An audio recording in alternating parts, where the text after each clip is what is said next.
They say a phoenix is born from ashes, a symbol of hope. But my story was born from a curse. My name is Seraphina, Princess of the Fire Kingdom, and my birth under a blood moon marked me. I was blessed with the phoenix flame, but it was tainted, unstable. A power that could heal or destroy, and the line between the two grew thinner every day. My only hope was to break the curse before it consumed me and the kingdom with me. The throne room was cold, despite the river of lava that flowed beneath the obsidian floors. My father, the king, looked at me with a mixture of pride and fear. "Seraphina," he began, his voice heavy, "Lord Malgorth has returned. He seeks an audience."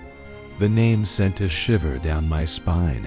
Malgorth, once our kingdom's greatest protector, now a shadow warlock, a whisper of terror in the dark forests. He arrived cloaked in smoke, his icy silver eyes locking onto mine. He didn't bow. "Princess Seraphina," his voice was like grinding stone, "you have grown. Your power, I can feel it from miles away. A glorious, untamed inferno. What do you want, Malgorth?" I asked, my hand instinctively going to the fire crystal on my neck. He smiled, a chilling, predatory expression. "Only what is rightfully mine, the power that flows through your veins. The power of the eternal flame. You are merely its vessel, and your time is running out." He raised a hand and shadows coalesced, forming sharp, dark tendrils that snaked toward me. "Enough," my father roared, stepping in front of me. But Malgorth just laughed. "Protecting her will only delay the inevitable." The shadows lashed out, and I reacted on instinct. A wall of fire erupted from my hands, incinerating the dark magic. The room filled with the smell of ozone and ash. Malgorth's eyes widened with a hungry glee. "Yes, that's it," he whispered, before vanishing into a cloud of black smoke, his laughter echoing in the now silent hall. I stumbled back, my breath catching in my throat. My own power frightened me. Later that night, in the royal gardens, the weight of it all crushed me. My hands glowed with a furious orange light I couldn't control. I was losing myself. Tears streamed down my face, each one sizzling as it hit the ground. "I can't do this," I sobbed. "I am a monster." The plants around me began to smolder, my sorrow fueling an unintentional firestorm. Flames licked up the ancient stone walls of the palace. "Child," the voice was ancient, echoing from within my own soul. I spun around, but no one was there. "Who are you?" I cried out, the fire around me surging. "I am a memory, a part of you, the phoenix that lives in your blood." Suddenly, the world dissolved. I was standing in a temple of light before a colossal bird made of pure golden flame. The ancient phoenix. Its eyes were twin suns, filled with an ancient sadness. It showed me a vision. I saw Malgorth, younger, his face not yet etched with darkness.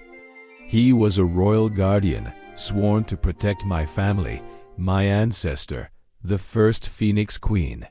He loved her, but his love was possessive, a shadow in his heart. The vision shifted. The queen was dying, not in battle, but from a blight that withered the land. Desperate, Malgorth delved into forbidden magic, seeking a way to force her rebirth, to control her power and bind her to him forever. He performed a dark ritual, but it backfired. It didn't save her. It twisted her power, creating a curse that would taint her bloodline for generations. It created me. The vision faded, and I was back in the smoldering garden, on my knees. The phoenix spirit's voice was a soft whisper. "He does not seek to destroy you, Seraphina. He seeks to complete the ritual he began centuries ago. He believes that by draining your cursed power, he can resurrect his lost love in her pure form. He is a man driven by a twisted, selfish grief." The revelation struck me like a physical blow. Malgorth wasn't just a villain. He was a tragic figure, the architect of my family's suffering, all for a love he corrupted. And the curse. It wasn't just a random affliction, it was his creation. Rage, hot and pure, replaced my fear. This was his fault, all of it. I found him at the ruins of the old Phoenix Temple, a place of power where he was preparing his final ritual. He stood in the center of a circle of glowing red runes, obsidian shards floating around him. "So, the little bird has learned to fly," he said without turning. "Have you come to surrender your power?" "I've come to end this," I declared, my hands now glowing with a controlled, white-hot flame. "You did this to me. You cursed my bloodline." "Unnecessary sacrifice," he hissed, finally facing me. His eyes glowed with dark energy. "She was perfect. You are a flawed echo. I will correct that mistake. I will drain the poison from you and use your essence to bring her back." Shadows erupted from the ground, solidified into monstrous hounds with glowing red eyes. They lunged. I threw a wave of fire, incinerating the first wave, but more came. I spread my fiery wings for the first time, a magnificent span of red and gold, and took to the air, raining down phoenix fire. The battle was a maelstrom of light and shadow.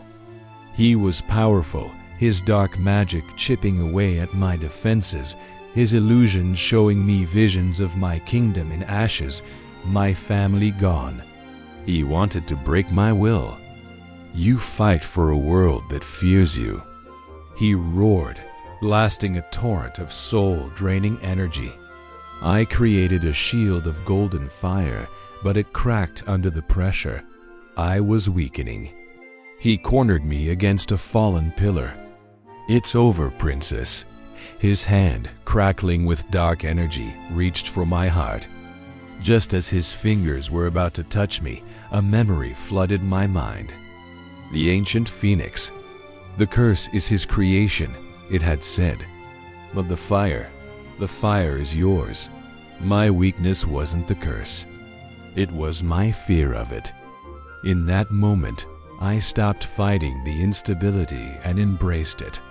I let the full, untamed, cursed power flow through me. It was agony. It felt like I was being torn apart and remade from the inside out. My fire turned from gold to a volatile, shimmering crimson, laced with streaks of black. "What is this?" Malgorth staggered back, his face a mask of shock and fear. "This is your legacy, Malgorth." I screamed, my voice a chorus of flame and fury. "You wanted the phoenix? You can have all of it." I unleashed everything.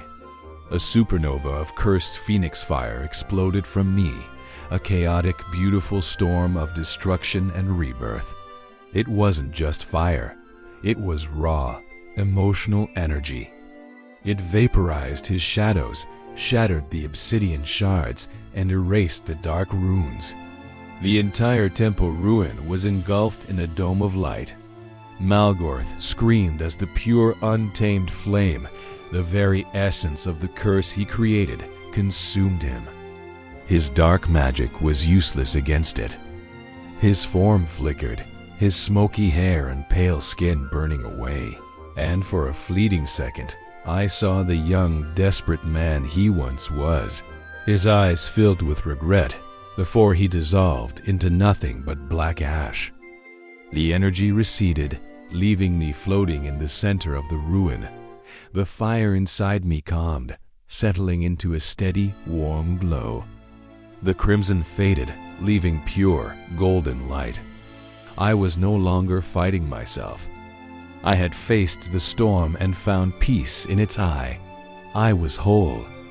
The curse was broken, not by a spell or a ritual, but by acceptance, not by embracing the flawed, chaotic, beautiful power that was mine. Returning to the palace, the sun was rising, painting the sky in hues of orange and gold. My father ran to me, his eyes wide with relief and wonder. I was no longer the cursed princess. I was Seraphina, the Phoenix Queen, reborn not from ashes, but from the very heart of the storm. That my power was never a curse. It was a choice to let our pain define us, or to forge it into our greatest strength. And I chose to fly. Thanks for watching. Don't forget to like and subscribe DKR Mystica for more stories from the realm of myth.